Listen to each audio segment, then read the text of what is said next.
Bagamat nananatiling suspendido hanggang Biyernes ang klase sa San Jose National High School at ilang kalapit na paaralan, tuloy ang pasok sa iba pang mga eskwelahan sa Tacloban City at karatig bayan nito na Palo Leyte, 2 araw matapos ang nangyaring pamamaril sa San Jose National High School.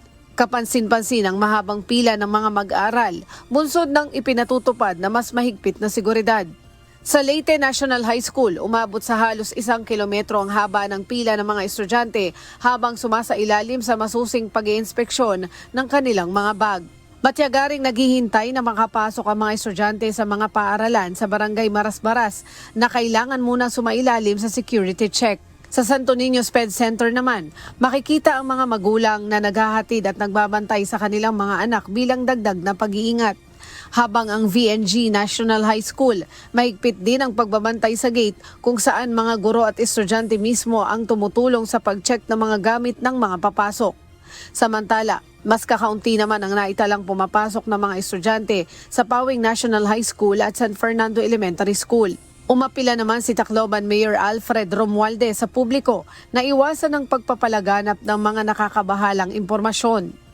Please do not speculate. Please do not keep your opinions to yourself.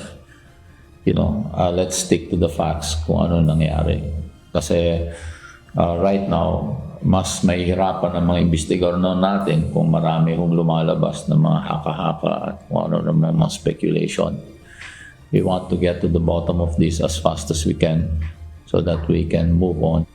Ayon naman sa DepEd Tacloban City Division, kabilang sa mga agarang hakbang ang pagbibigay ng Psychological First Aid o PFA sa mga estudyante at guro na naapektuhan ng insidente.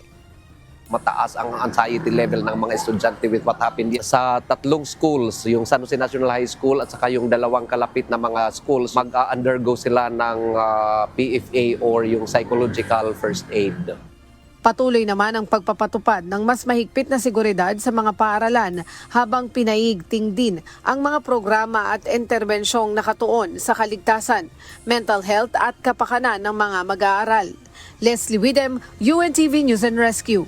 Diyos ang aming sandigan, serbisyo publiko ang aming pinahahalagahan.